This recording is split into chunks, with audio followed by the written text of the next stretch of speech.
Hey everyone, welcome back to another YouTube video, and in this video I'll be showing you guys how to fix Snapchat not loading snaps on iPhone. If snaps won't load, it's usually a network or a cache issue. First of all, turn airplane mode on and off. Once you turn your airplane mode on, make sure to wait 5 to 10 seconds before turning it off.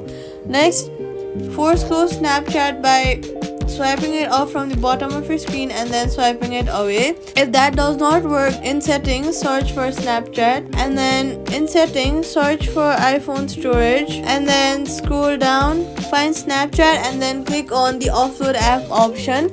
This will free up storage used by the app, but it keeps documents and data. Reinstalling the app will place back your data if it's still available for download. If this also does not work, you're going to switch between Wi-Fi and mobile data just to rule out network issues. After that, go ahead and go to your app store and then search for Snapchat, and then see if there is an update button available. If there is, make sure to update your app to the latest version.